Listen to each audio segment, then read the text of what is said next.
kibiya sak jesek pano suri di sandi kabui hopung sapung sandi manglak संसारनि मपाइनाइका वान्सगैन र नाइ जासिदे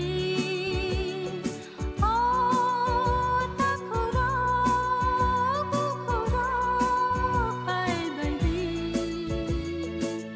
खाकी फिल्बे यापांगा काइतनि समाय तिनि लेसुं मानखा नांमानि बहनो फायदि जों खालामनाय बाया फायदि मोसाना kok naya borok ni langmawo hamsa mengkeri simia mas ma komor nai kok khanai borok ni langmawo khe hamsa mengphainai simia ayo kolok bo nanai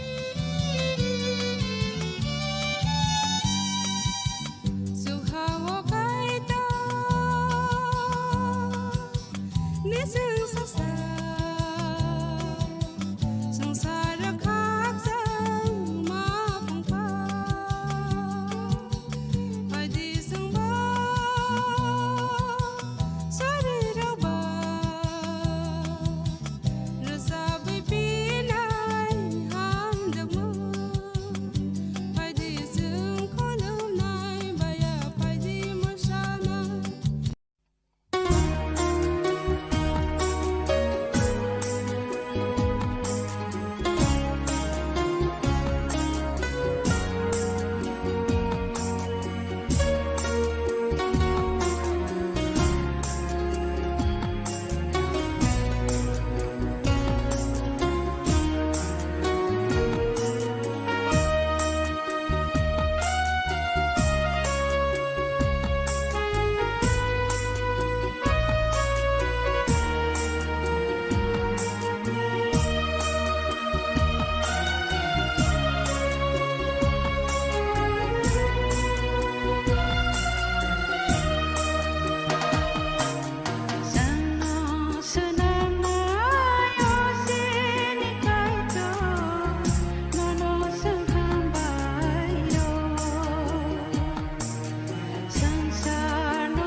संसाराव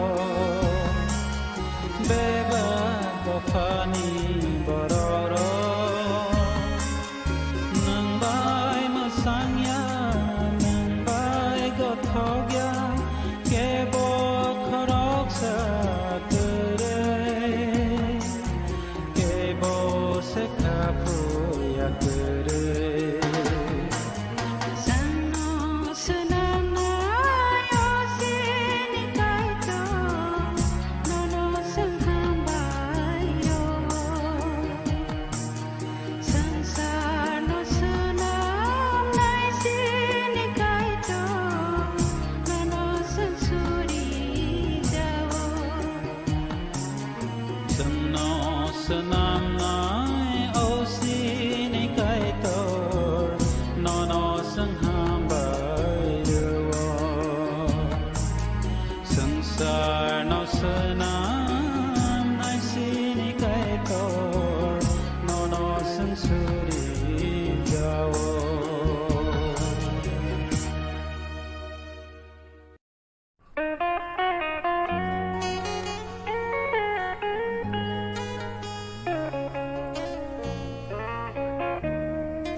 Sini bekhaw tama tong Saideman, Jolima, Naislema, Naiman Yangma, Khamrema, Burkharna Musuma, Bunina Sakni Klainana Musuma, Akoro, Abotirakno, Hibia Sak, Jessukana Suridi Sandi, কাবুই হপুং সাপুং সান্দি মানগ্লা संसारनि मपाइनायका वानसगैनर नायजासिदे ओ ताखुरा गुखुरा पाइबायदि खाकी फिलबे Yapanga kay tani samay tinili sung manka nang mani bohono pay di sung kolum na baya pay di masana kok naya borokni langmao hamsa mengkeri simia mas ma komor nai kok khanai borokni langmao khe hamsa mengphaio hamsa mengphainai simia ayo kolokbo nai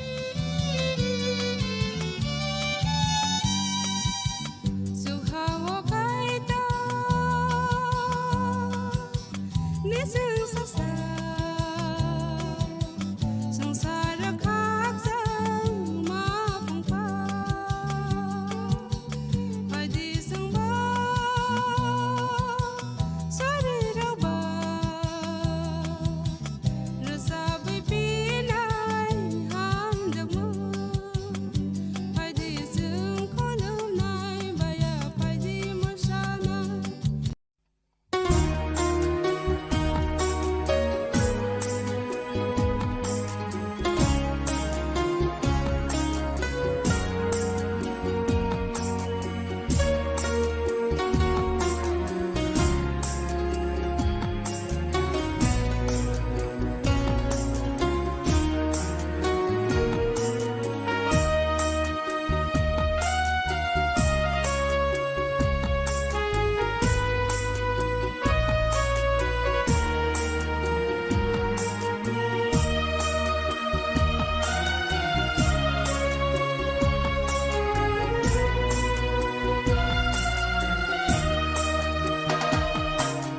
Sano sunama yosini kaito nono sanghambayo sansar no sunam naisini kaito nono sansuri jao Janno sanam nai osini kaitor nono sanghambayo sansar no sanam nai sini kaitor nono sansuri jao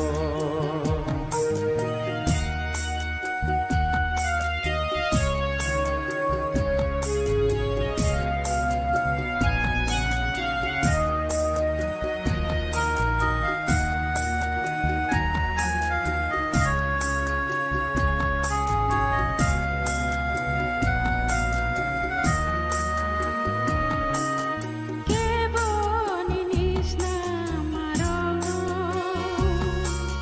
hamza ya khatun ya kuru asunai thamani ni ya pharma kebo se khaksa ya kuru kebo se hamza ya kuru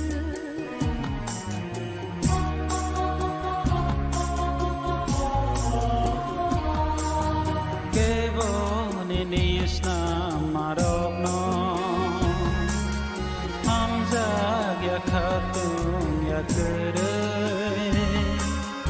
asunai thoma nini ya pharma kevo se khaksa ya kere kevo se hamza ya kere Sano sunama yosini kaito nono sanghambayo Sansar no sanam nai sini kaitor nono sansuri jao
संसार बेबा बफानि बरर नंबाय मोसांया नंबाय गथ'ग्या cab खरकसा करे cab सेखाफुया करे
Sini bekau tamu tong Saideman, Jolima, Naislema, Naiman Yangma, Kamerema, Butharna Musuma, Bunina Sak Niklainana Musuma, Akoro, Abotirakno, Hibia Sak, Jesukana Suridi, Sandi, Kabui Hopung, Sapung, Sandi, Mangla.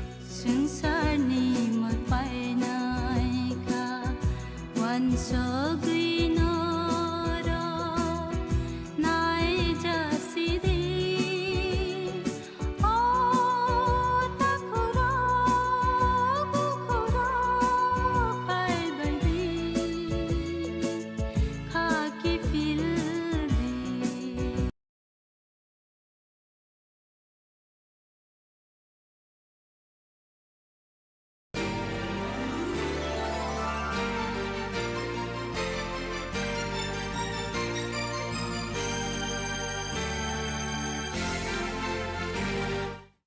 আসময়ী নারী অনুষ্ঠানের আরেকটি পর্বে আপনাদের সবাইকে স্বাগত জানাই।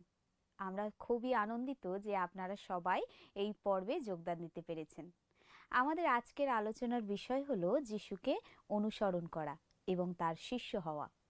এই বিষয়ের শিরোনাম হলো আপনাকে অস্বীকার করে আমার পশ্চাৎগামী হও। এটি মথি তার 16 অধ্যায় 24 পদের উপরে আধারিত। মথি তার 16 অধ্যায় 24 পদে লেখা আছে, তখন যীশু আপন শিষ্যদিগকে কহিলেন, কেহ যদি আমার পশ্চাৎ আসিতে ইচ্ছা করে তবে সে আপনাকে অস্বীকার করুক, আপন ক্রুশ তুলিয়া লউক এবং আমার পশ্চাৎগামী হোক। আচ্ছা, তোমার অভিমতে একজন শিষ্যকে?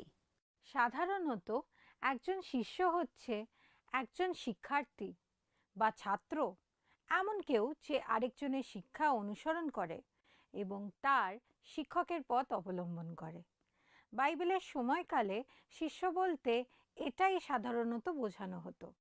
বিশেষ করে ধর্মীয় বিষয়ে কেউ যদি কিছু জানতে চাইতো তাহলে তার কোনো কলেজে ভর্তি হওয়ার প্রয়োজন হতো না, কিন্তু সে অন্য আরেকজনের শিষ্যত্ব গ্রহণ করত।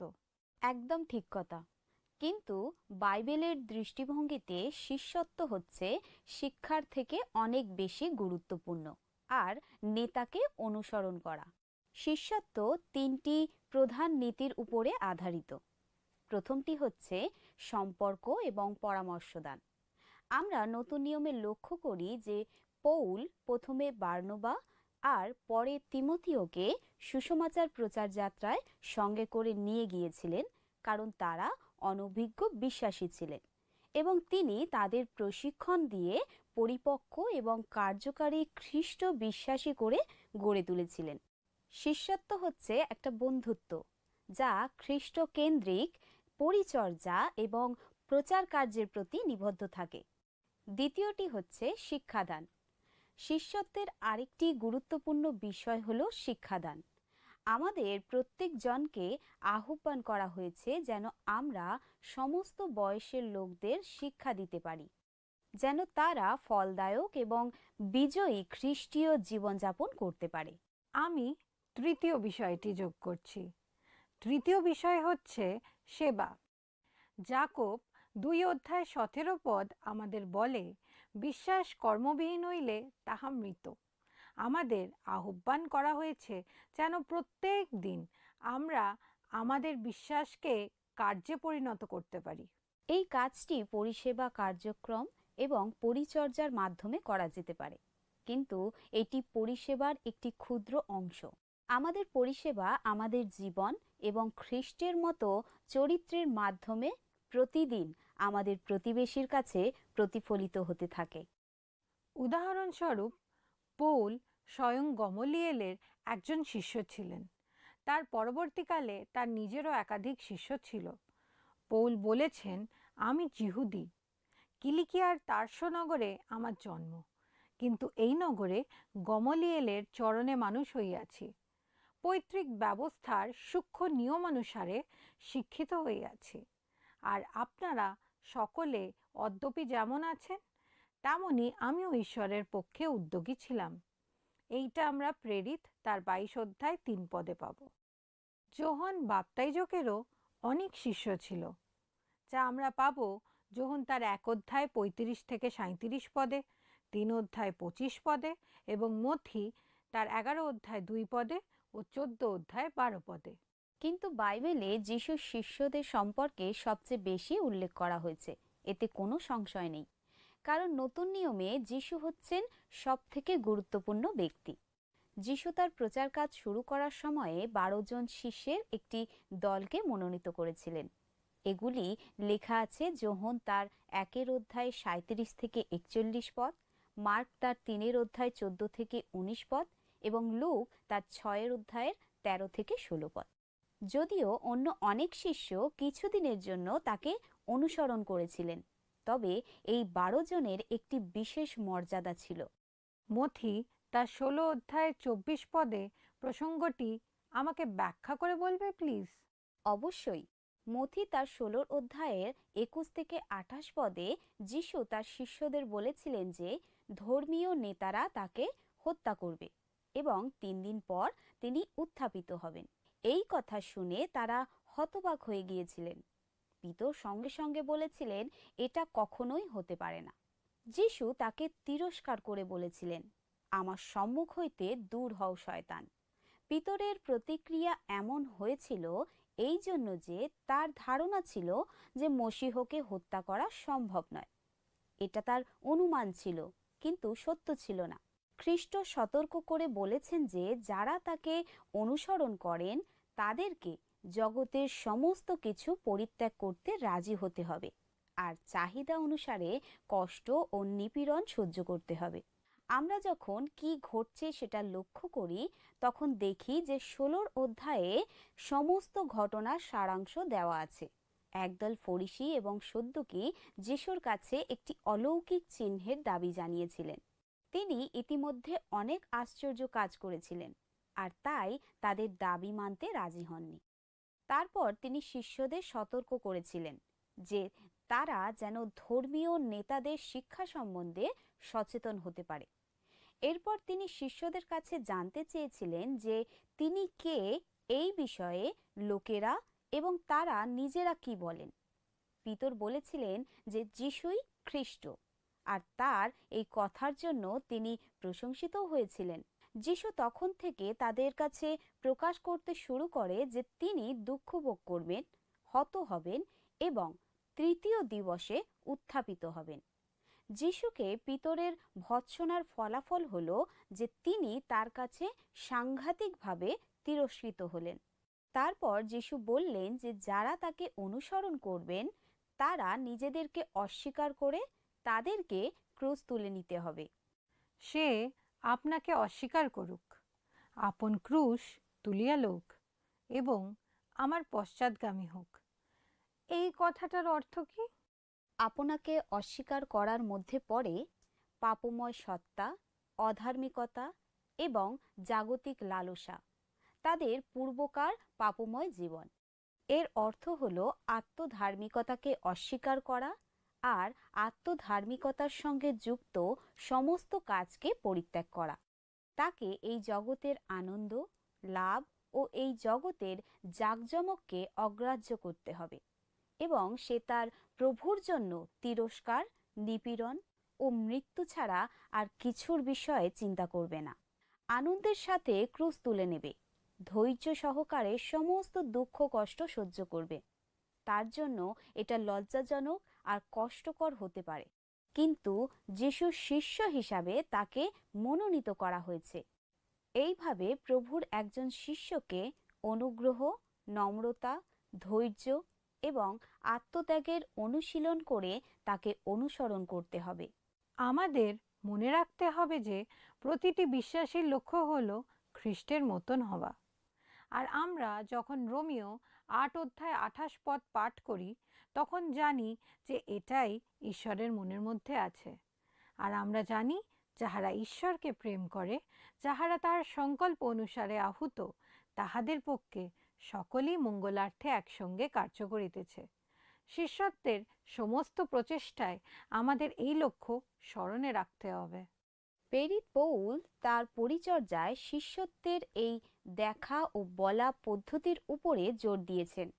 তিনি একজন শিষ্য হিসাবে অন্যদের বৃদ্ধির সাহায্য করার দায়িত্বকে তার বৃদ্ধির সহজাত বিষয় বলে দেখেছিলেন।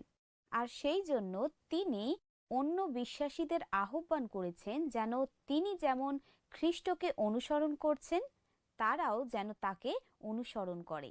একজন শিষ্যের চারিত্রিক বৈশিষ্ট্য কেমন হবে? অনেকগুলি বিষয় আছে, বাইবেলের উদ্ধৃতি সহকারে সেগুলি লক্ষ্য করা যাক। যিশুর সময়ে একজন শিষ্য আর প্রধান শিক্ষকের মধ্যে গভীর প্রতিশ্রুতি ও আনুগত্যের সম্পর্ক ছিল। লক্ষ্য এটাই ছিল যাতে সেই শিষ্য একদিন গুরু হয়ে উঠতে পারে। শিষ্যত্বের মধ্যে শৃঙ্খলাবদ্ধতা থাকে। শিষ্য তার অজ্ঞানতা, কুসংস্কার এবং পাপ নিয়ে উপস্থিত হয় পরিত্রাতার কাছ থেকে শিক্ষা, সত্য এবং ক্ষমার অন্বেষণ করতে। শৃঙ্খলাবদ্ধতা বিনা শিষ্য হওয়া যায় না। এই কথা বলার পর একজন শিষ্যের কয়েকটি বৈশিষ্ট্য লক্ষ্য করি। প্রথমটি হলো শিষ্যরা তাদের গুরুকে অনুসরণ করে।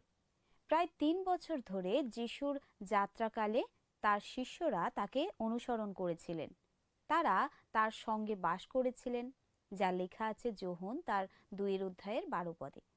তারা সবাই একটি পরিবারের সদস্যের মতো একটি বিবাহ অনুষ্ঠানে নিমন্ত্রিত হয়েছিলেন।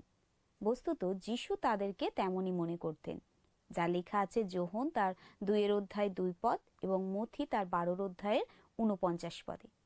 তারা একসঙ্গে ধর্মীয় অনুষ্ঠানগুলিও পালন করতেন, যেমন লেখা আছে মার্ক তার 14:14 পদে। এই শিষ্যরা যিশুর প্রতি বিশ্বস্ত ছিলেন, যদিও তাদের পূর্বেকার প্রত্যাশার মতো যিশুর কোনো রাজনৈতিক সাফল্য ছিল না। তখন থোমা, যাহাকে দিদুম যমজ বলে, তিনি সহ শিষ্যদিগকে কহিলেন, চলো আমরাও যাই যেন ইহার সঙ্গে মরি, যা লেখা আছে যোহন তার 11:16 পদে। যিশুকে বন্দি করে নিয়ে যাওয়ার পর তার শিষ্যরা ভয়ে পালিয়ে গিয়েছিলেন, কিন্তু সেই অন্ধকার মুহূর্তেও তারা কি ঘটনা ঘটতে চলেছে সেটা দেখবার জন্য তাকে অনুসরণ করেছিলেন, যা লেখা আছে যোহন তার 18:15 পদে। আর তার মৃত্যুর পর তারা একসঙ্গে শোক করেছিলেন। এই ঘনিষ্ঠ সম্পর্কের দরুন শিষ্যরা যিশুর বাক্যের আর সমস্ত আশ্চর্য ক্রিয়ার এবং তার পুনরুত্থানের পরবর্তী ঘটনার অসাধারণ প্রত্যক্ষদর্শী হতে পেরেছিলেন। উদাহরণস্বরূপ লুক তার 19:37 পদ, যোহন তার 21:24 পদ এবং প্রথম করিন্থীয় তার 15:5-8 পদ। আচ্ছা, যিশু 12 জন শিষ্যকে কেন মনোনীত করেছিলেন? মার্ক তার 3:13-14 পদে আমাদের বলা হয়েছে, পরে তিনি পর্বতে উঠিয়া আপনি যাহাদিগকে ইচ্ছা করিলেন নিকটে ডাকিলেন, তাহাতে তাহারা তাহার কাছে আসিলেন। আর তিনি 12 জনকে নিযুক্ত করিলেন, যেন তাহারা তাহার সঙ্গে সঙ্গে থাকেন ও যেন তিনি তাহাদিগকে প্রচার করিবার জন্য প্রেরণ করেন। প্রথম শতাব্দী রোম শাসিত জগতে যে বিভিন্ন ধর্মীয়, দার্শনিক এবং রাজনৈতিক নেতারা ছিলেন, তাদের প্রত্যেকেরই অনুসরণকারী একটি প্রতিশ্রুতিবদ্ধ দল ছিল। যিহুদি ধর্মে সমর্পিত শিক্ষার্থীরা একজন রব্বি বা গুরুকে অনুসরণ করত। বহু মানুষ যারা নাসরতীয় যিশুকে অনুসরণ করতেন, তাদের মধ্যে থেকে তিনি 12 জন বিশিষ্ট ব্যক্তির সাথে একটি বিশেষ শিক্ষক শিক্ষার্থীর সম্পর্ক গড়ে তুলেছিলেন। যদিও যিহুদিরা শিক্ষক বা রব্বি বিষয়ে অভ্যস্ত ছিলেন, যারা যিহুদি বিশ্বাসের জটিলতা সম্পর্কে উজ্জ্বলতম ছাত্রদের শিক্ষিত করে তুলতেন, কিন্তু যিশু তার প্রচার কার্যে একদল ছাত্র বা শিষ্যদের একত্রিত করার জন্য যে পদ্ধতি ব্যবহার করেছিলেন তা তারা কোনোদিন দেখেনি। তখনকার নিয়ম অনুযায়ী একজনকে কোনো রব্বির কাছে গিয়ে তাকে শিক্ষা দেওয়ার জন্য অনুরোধ করতে হতো, কিন্তু যিশু এর বিপরীত কাজ করেছিলেন। তিনি যাদের চাইতেন তাদেরকে বেছে নিয়ে তাকে অনুসরণ করতে বলতেন, আর তার দল খুবই বৈচিত্র্যপূর্ণ ছিল। তারা কেউই যিহুদি ধর্মীয় প্রতিষ্ঠার অন্তর্গত ছিলেন না, বরং তার নির্বাচিত 12 জন ভিন্ন ভিন্ন পেশা এবং জীবনধারা থেকে এসেছিলেন। পিতর আর তার ভাই আন্দ্রিয় মৎস্যধারী ছিলেন, আর যিশু যখন তাদের আহ্বান করেছিলেন তখন তারা সমুদ্রে মাছ ধরছিলেন। একইভাবে তিনি তাদের পিতার সাথে মাছ ধরার সময়ে যোহন ও যাকবের সাক্ষাৎ পেয়েছিলেন। রব্বি যিশুর আহ্বান শুনে 4 জনই তাদের মাছ ধরার জাল ফেলে দিয়ে তার শিষ্যত্ব গ্রহণ করেছিলেন। তখন থেকে তারা আর প্রথাগত মৎস্যধারী হয়ে থাকলেন না, বরং যিশুর কাছে প্রশিক্ষণ পেয়ে তারা মনুষ্যধারী হয়ে উঠলেন, যা লেখা আছে মথি 4 অধ্যায় 18 থেকে 22 পদ। সব থেকে আশ্চর্যের বিষয় হলো, আমরা সুসমাচার থেকে জানতে পারি যে যিশু যখন তাদের আহ্বান করেছিলেন তখন তারা যা যা করেছিলেন সেই সমস্ত পরিত্যাগ করে তাকে অনুসরণ করেছিলেন। এটা কোনো অপ্রত্যাশিত ঘটনা নয় যে তিনি 12 জনকে বেছে নিয়েছিলেন। ঈশ্বরের মনোনীত জাতি ইসরায়েলীয়রা 12টি বংশ দ্বারা গঠিত ছিল, আর যিশু যখন তার নিজের জন্য নতুন মনুষ্যদের আহ্বান করেছিলেন তখন তিনি 12 জনকেই বেছে নিয়েছিলেন, যাতে তারা নতুন ইসরায়েলের ভিত্তি হতে পারেন। এই মানুষদের আহ্বান করার ক্ষেত্রে স্পষ্টতই ঈশ্বরের শক্তি কাজ করেছিল, কিন্তু একটা সংশয় থেকেই যায় যে তারা যখন যিশুর শিষ্যত্ব গ্রহণ করেছিলেন তখন তারা পুরোপুরি বুঝতে পেরেছিলেন কিনা যে শেষ পর্যন্ত তাদের জীবনে কি ঘটতে চলেছে। তারা শুধু বুঝেছিলেন যে তাদের বর্তমান পেশা ছেড়ে দিতে হবে আর তারা আর্থিক দিক দিয়ে অরক্ষিত হয়ে পড়বেন। কিন্তু যিশু যখন তার পার্থিব জীবন শেষ করতে চলেছিলেন, একমাত্র তখনই তাদের ব্যাখ্যা করে বুঝিয়েছিলেন যে শিষ্যত্বের সঠিক মূল্য কী। আমরা আবার একজন শিষ্যের চরিত্র কেমন হবে এই আলোচনায় ফিরে যাই। যিশুর শিষ্যেরা ব্যক্তিগত শিক্ষা পেয়েছিলেন। একটু ব্যাখ্যা করে বলি। যিশুর অন্যতম প্রধান কাজ ছিল মানুষের কাছে স্বর্গরাজ্য যে সন্নিকট সেটা প্রচার করা, যা লেখা আছে মথি 4 অধ্যায় 17 পদ এবং 11 অধ্যায়ের 1 পদ। কিন্তু আপনারা লক্ষ্য করে দেখবেন যে তার শিষ্যদের মধ্যে যারা তার খুবই ঘনিষ্ঠ ছিলেন তারা অনেক সময়ে অতিরিক্ত শিক্ষা পেয়েছিলেন, যা লেখা আছে মথি তার 20 অধ্যায়ের 17 পদ, মার্ক 4 অধ্যায়ের 34 পদ, মার্ক 10 অধ্যায় 10 পদ। সবচেয়ে গুরুত্বপূর্ণ শিক্ষা যা শিষ্যরা পেয়েছিলেন কিন্তু সম্পূর্ণভাবে বুঝতে পারেননি, যা ছিল যিশুর আসন্ন মৃত্যু ও পুনরুত্থানের বিষয়, যা আমরা পাই মথি তার 16 অধ্যায়ের 21 পদে। তাদের জন্য চূড়ান্ত গুরুত্বপূর্ণ বিষয় ছিল যিশুর প্রকৃত পরিচয় এবং তার প্রচার বুঝতে পারা, কারণ তাদেরকে সমস্ত জগতে সুসমাচার প্রচার করতে হয়েছিল। খ্রিস্টীয় শিষ্যত্বের আরেকটি গুরুত্বপূর্ণ বিষয় হল যে সব বিশ্বাসীরাই তার শিষ্য। যিশুর মৃত্যু আর পুনরুত্থানের পরেও 12 জন শিষ্যরা বিশেষ পদাধিকারী ছিলেন। তারা যিশুর পরিচর্যা কার্যের প্রত্যক্ষদর্শী ছিলেন এবং তাদের প্রেরিত বলে সম্বোধিত করা হতো। যারা পরবর্তীকালে বিশ্বাসী হয়েছিলেন তারা সেই বিশেষ পদাধিকারী ছিলেন না, কিন্তু তাদেরকেও শিষ্য বলা হতো, যা লেখা আছে প্রেরিত 6:7 আমরা দেখি যে শিষ্যদের খ্রিস্টানও বলা হতো। এটি বর্তমান সময় একটি অতি সাধারণ পরিভাষায় পরিণত হয়েছে, কিন্তু বস্তুত প্রতিটি সত্যিকারের খ্রিস্টান হচ্ছেন যীশু খ্রিস্টের শিষ্য। আধুনিক শিষ্যদের চরিত্র কেমন হওয়া উচিত সেটা একবার লক্ষ্য করি। যিশুর পার্থিব জীবনে তার শিষ্যদের মতো আমাদের যিশুকে অনুসরণ করতে হবে, তার শিক্ষা গ্রহণ করতে হবে আর তার মতো হতে হবে। তোমরা যদি আমার বাক্যে স্থির থাকো, তাহা হইলে সত্যই তোমরা আমার শিষ্য। শিষ্যদের আরেকটি চারিত্রিক বৈশিষ্ট্য হলো তাদের পরস্পরের প্রতি প্রেম, যা আমরা পাই যোহন তার 13:35 আর তাদের প্রচুর ফলে ফলবান হওয়া, যা আমরা পাবো যোহন তার 15:8। এই চরিত্র যিশুর উদাহরণকে প্রতিফলিত করে। যিশুকে যারা অনুসরণ করেন তারা স্বরূপান্তরিত হন, যা আমরা পাই রোমিও তার 12:2। আচ্ছা, একজন শিষ্য হতে হলে মূল্য দিতে হয়, তাই নয় কি? একদম ঠিক বলেছ। এটি শিষ্যত্বের একটা গুরুত্বপূর্ণ বিষয়। শিষ্য হয়ে কেউ জন্মায় না, তাদের তৈরি করা হয়। শিষ্যর অর্থ যদি যিশুর অনুসারী হওয়া হয়, তাহলে এটা পরিষ্কার যে তার জন্য তাকে মূল্য দিতে হবে। আমরা যদি যিশুকে প্রথম স্থান দিই, তাহলে অন্যান্য বিষয়গুলোকে আর প্রথম স্থান দেওয়া যাবে না।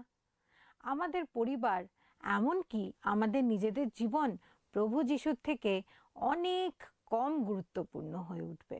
আমরা এটা লুক তার 14:26 ও 27 পাবো এবং লুক তার 14:33 পাবো। লুক তার 14 আমরা দেখি যে যিশু ধীরে ধীরে ক্রুশের সন্নিকট হচ্ছিলেন। যে লোকেরা কোনো আশ্চর্য কাজ দেখতে চাইছিল অথবা তার কাছ থেকে বিনামূল্যে খাদ্য পেতে চাইছিল, তারা সবাই তার চারিপাশে ভিড় করেছিল। কিন্তু এই ভিড় ক্রমশ ছোট হয়ে আসতে আরম্ভ করলো, কারণ তিনি শিষ্যত্বের মূল্য নির্ধারণ করতে শুরু করলেন। আর তার সেই বার্তা খুব একটা জনপ্রিয় ছিল না। লুক তার 14:25-34 শিষ্যত্বের মূল্যের বর্ণনা করা হয়েছে।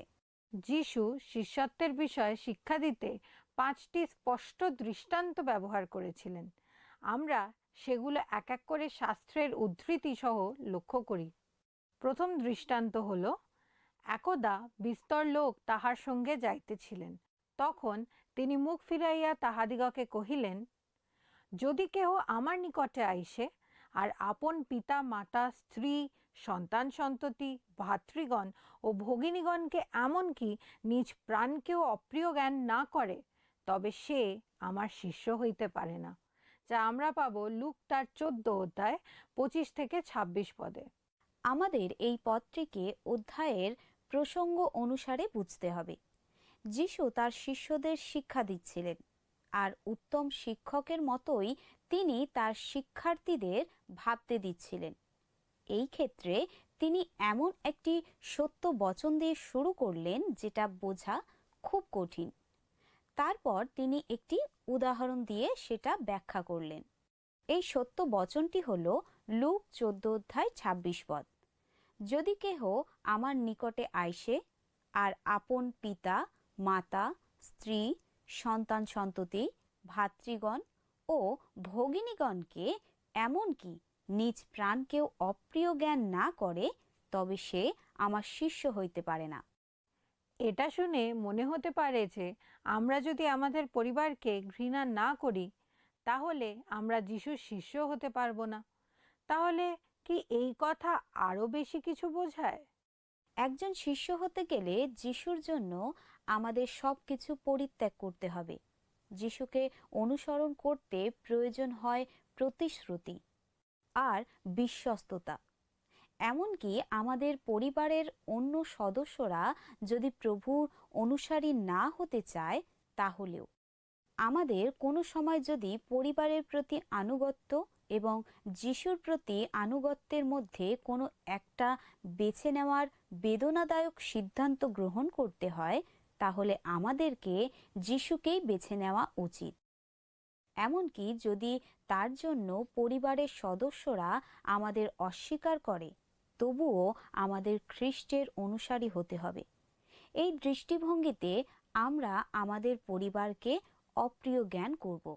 যিশুর আজ্ঞা পিতামাতাকে অপ্রিয় জ্ঞান করো, এই কথাটির প্রকৃত অর্থ হলো যিশুর সঙ্গে আমাদের সম্পর্ককে আমাদের পরিবারের সদস্যদের সঙ্গে সম্পর্কের থেকে অগ্রাধিকার দিতে হবে। দ্বিতীয় দৃষ্টান্ত হলো, যে কেহ নিজের ক্রুশ বহন না করে ও আমার পশ্চাৎ পশ্চাৎ না আইসে, সে আমার শিষ্য হইতে পারে না। যা আমরা পাই লুক তার 14 অধ্যায় 27 পদে। আমরা ইতিমধ্যে ক্রুশ বহন ও যিশুকে অনুসরণ করার বিষয়ে কথা বলছি। ক্রুশ বহন করার অর্থ হলো প্রভুর জন্য ধৈর্য সহকারে সমস্ত দুঃখ কষ্ট সহ্য করা এবং প্রভু যীশু খ্রিস্টকে অনুকরণ করে ঈশ্বরের ইচ্ছার বশ্যতা স্বীকার করা। তৃতীয় দৃষ্টান্তটি পাওয়া যায় লুক তার 14 অধ্যায় 28 থেকে 30 পদে। বাস্তবিক দুর্গ নির্মাণ করিতে ইচ্ছা হইলে তোমাদের মধ্যে কে অগ্রে বসিয়া ব্যয় হিসাব করিয়া না দেখিবে? সমাপ্ত করিবার সঙ্গতি তাহার আছে কি না কি জানি। ভিত্তিমূল বসাইলে পর যদি সে সমাপ্ত করিতে না পারে, তবে যত লোক তাহা দেখিবে সকলে তাহাকে বিদ্রূপ করিতে আরম্ভ করিবে, বলিবে, এ ব্যক্তি নির্মাণ করিতে আরম্ভ করিয়াছিল, কিন্তু সমাপ্ত করিতে পারিল না। অন্য কথায়, খ্রিস্টকে অনুসরণ করার মূল্য বিবেচনা করা আমাদের আবশ্যক। আমাদের জীবনের সমস্ত কিছু খ্রিস্টের অধীনস্থ হতে হবে। খ্রিস্টে আমাদের বিশ্বাস এবং প্রেমের জন্য আমাদের যে কষ্ট ও তাড়না হয়, তার সবসময় একটা উদ্দেশ্য থাকে। ঈশ্বর যা করেন মঙ্গলের জন্য করেন। চতুর্থ দৃষ্টান্ত এইবার এটি হচ্ছে যুদ্ধে যাওয়ার আগে একজন রাজার আর তার সেনাবাহিনীর গণনা করার প্রয়োজনীয়তা সম্পর্কে। অথবা কোন রাজা অন্য রাজার সহিত যুদ্ধে সমাঘাত করিতে যাইবার সময় অগ্রে বসিয়া বিবেচনা করিবেন না, যিনি 20 সহস্র সৈন্য লইয়া আমার বিরুদ্ধে আসিতেছেন, আমি 10 সহস্র লইয়া কি তাহার সম্মুখবর্তী হইতে পারি? যদি না পারেন, তবে শত্রু দূরে থাকিতে তিনি দূত প্রেরণ করিয়া সন্ধির নিয়ম জিজ্ঞাসা করিবেন। আমরা এটি পাব লুক তার 14 অধ্যায় 31 থেকে 32 পদে। পঞ্চম দৃষ্টান্ত হচ্ছে, যিশু এবার শিষ্যত্বের মূল্য বোঝাতে লবণের উদাহরণ দিয়েছেন। লবণ তো উত্তম, কিন্তু সেই লবণেরও যদি স্বাদ গিয়া থাকে, তাহা না ভূমির না সার ঢিবির উপযোগী। লোকে তাহা বাহিরে ফেলিয়া দেয়। যাহার শুনিতে কান থাকে সে শুনুক। আমরা এটা পাবো লুক তার 14 অধ্যায় 34 ও 35 পদে। আমরা প্রতিদিন আমাদের খাবারে লবণ ব্যবহার করি, সেটাকে লবণাক্ত করার জন্য। কিন্তু লবণে যদি স্বাদ না থাকে, তাহলে খাবারে শুধু সাদা পাউডার ছড়াবার কোনো কারণ থাকে না। আমরা জানি যে যিশু ঈশ্বর এবং তার লোকদের সম্পর্কে সত্য কথা বলার জন্য দৈনন্দিন বিষয়গুলি ব্যবহার করতে পছন্দ করতেন। তিনি শিষ্যদের বিষয়ে বর্ণনা করে বলেছেন যে তারা পৃথিবীর লবণ, যা আমরা পাই মথি তার 5 অধ্যায়ের 13 পদে। এমনকি এখনো এই উক্তিটি উত্তম, সৎ, নম্র মানুষদের বুঝতে ব্যবহার করা হয়। যিশুর শিষ্য হওয়া হচ্ছে আমাদের জন্য সব থেকে ভালো কাজ। আমাদের পার্থিব জীবনে যিশুর সঙ্গে ঘনিষ্ঠ সম্পর্ক আমাদের অত্যন্ত আশীর্বাদের বিষয়, কিন্তু এটা আমাদের অনন্ত জীবনেও নিয়ে যায়। যিশু খ্রিস্ট স্বয়ং প্রতিজ্ঞা করেছেন, আর আমি তাহাদিগকে অনন্ত জীবন দিই, তাহারা কখনোই বিনষ্ট হইবে না, এবং কেহই আমার হস্ত হইতে তাহাদিগকে কাড়িয়া লইবে না। আমরা এটি পাব যোহন তার 10 অধ্যায় 28 পদে। মনে রাখবেন, যদিও শিষ্যত্ব খুবই মহার্ঘ, কিন্তু তার মূল্যের চেয়ে পুরস্কার অনেক বেশি। তাহলে আসুন বন্ধু, আমরা প্রার্থনা করি। আসুন প্রার্থনা করি। পবিত্র মঙ্গলময় প্রভু, তোমাকে ধন্যবাদ জানাই। তুমি সুন্দর সুযোগ এবং সুন্দর বিষয় দিলে প্রভু, আমরা আলোচনা করলাম। সেই মতো তুমি আমাদেরকে আশীর্বাদ করো যেন আমরা তোমাকে অনুসরণ করতে পারি। আমাদের দর্শক বন্ধুদের এবং আমাদের প্রত্যেককে তুমি আশীর্বাদ করো। প্রার্থনা যিশু নামে চাই, আমেন। আজকের অনুষ্ঠান তাহলে এখানেই শেষ করছি। প্রিয় বন্ধু, ঈশ্বরের বাক্যে আশীর্বাদ পেলে আমাদের স্ক্রিনে দেওয়া মিসড কল নম্বরে একটি মিসড কল দিন। আর আমাদের সাথে কথা বলার জন্য স্ক্রিনে দেওয়া প্রার্থনার নম্বরেও ফোন করবেন। অপেক্ষায় রইলাম। ভালো থাকবেন। নমস্কার।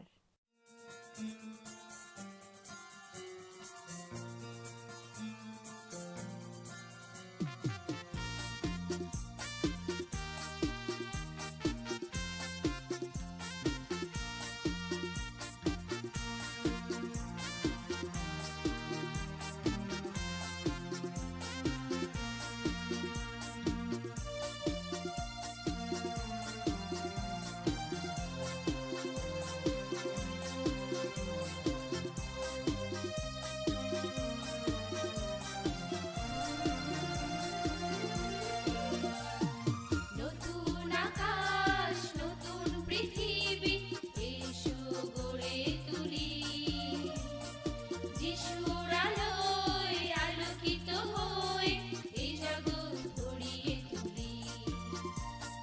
নতুন আকাশ নতুন পৃথিবী এসো গড়ে তুলি, যিশুর আলোয় আলোকিত হয়ে এই জগৎ গড়িয়ে তুলি।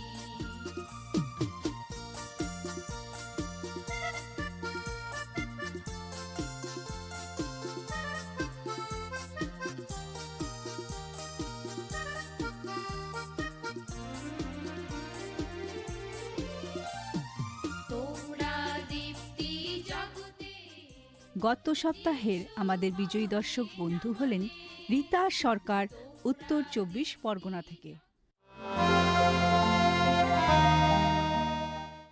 Ya pango kai to ni samai tini le sung man kha nang mani po hono phai di sung kholum na baya phai di masana kok naya borok ni langmao hamsa mengkeri simia mas ma komor nai kok khanai borok ni langmao khe hamsa meng phaio hamsa meng phainai simia ayo kolok bo nai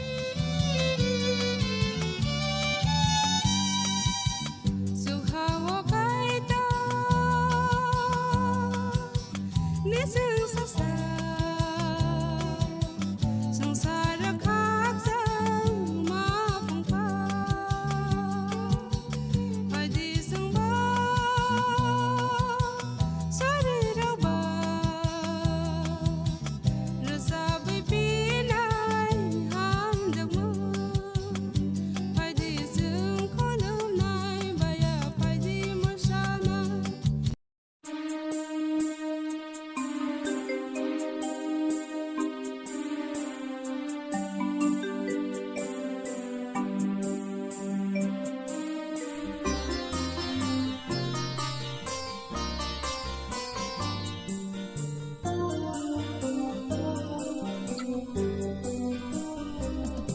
Ani rangri kiri khano ani jalma jalsa kiri phano rangri ni slai bota subrayale nonaman ka jalma jalsa ni slai bota kai torale naman ka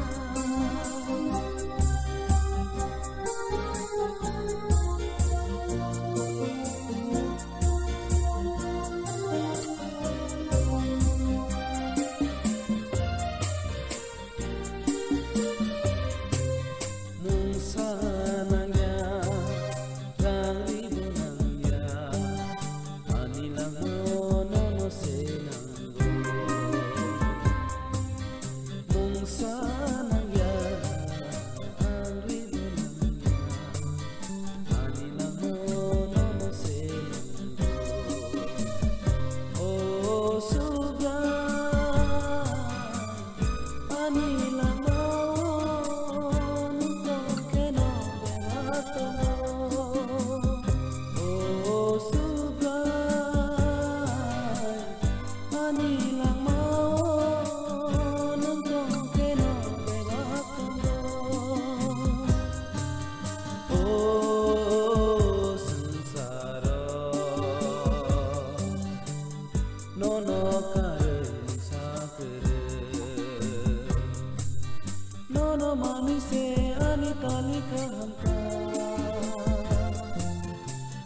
mana bai se me thang zana la maka nono mani se ani tali kahanta nono mana bai se me thang zana la maka rang sari sang islai boka subrayang le nono maka jolma jolsan islai boka kai torang le nono maka ani rang ri kiri pano ani jolma jolsa kiri pano rang ri ni islai boka subrayang le nono maka jolma jolsan islai boka kai torang le nono maka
Anirang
ดีปอยโตคล้ายได้รอสุงโซโกสักสักโนบันดีไว้ตาตรงดี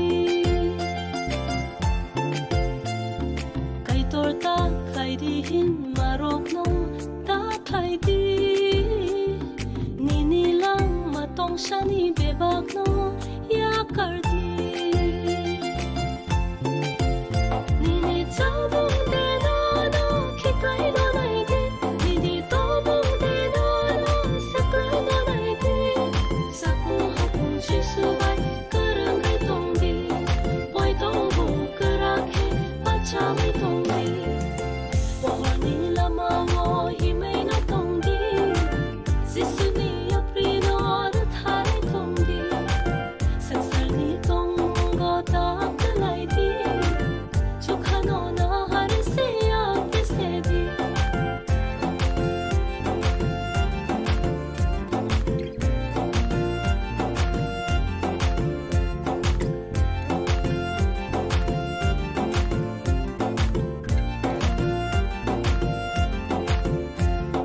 จิสูบุฟรูไฟโนอโบโนตาวันสุกีที่นี่โนลังมาจกเกตามองไงปันสุกีมอร์เกนีฮอร์เรตาตาลยากิริดีพูนสรีฮอโรเซฟรูโฮโบยาตงดี นี่ยามเปรตโนโนที่ใกล้โนไหน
sleep.